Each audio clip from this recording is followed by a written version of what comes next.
ഒരു ഇടവേളയ്ക്ക് ശേഷം മഴ വീണ്ടും കനത്തിരിക്കുകയാണ്. നേരത്തെ കാലാവസ്ഥാ നിരീക്ഷണ കേന്ദ്രം പറഞ്ഞിട്ടുണ്ടായിരുന്നു വടക്കൻ കേരളത്തിലാണ് കൂടുതൽ മഴ സാധ്യതയുള്ളത്. ഇന്നിപ്പോൾ നൽകിയിരിക്കുന്ന മുന്നറിയിപ്പ് പ്രകാരം വടക്കൻ കേരളത്തിൽ പ്രത്യേകിച്ചും നമ്മൾ മാപ്പിൽ കാണുന്നത് പോലെ കാസർഗോഡ്, കണ്ണൂർ ഈ രണ്ട് ജില്ലകളിൽ തീവ്ര മഴ സാധ്യതയുണ്ട്. അതുകൊണ്ട് കാസർഗോഡും കണ്ണൂരും ഓറഞ്ച് അലേർട്ടാണ്.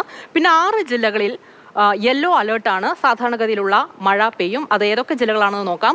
വയനാട്, കോഴിക്കോട്, മലപ്പുറം, തൃശൂർ, എറണാകുളം, ആലപ്പുഴ ജില്ലകളിലാണ് യെല്ലോ അലേർട്ട് നൽകിയിരിക്കുന്നത്. അവിടെ സാധാരണഗതിയിലുള്ള മഴ പെയ്യാനുള്ള സാധ്യതയുണ്ട്.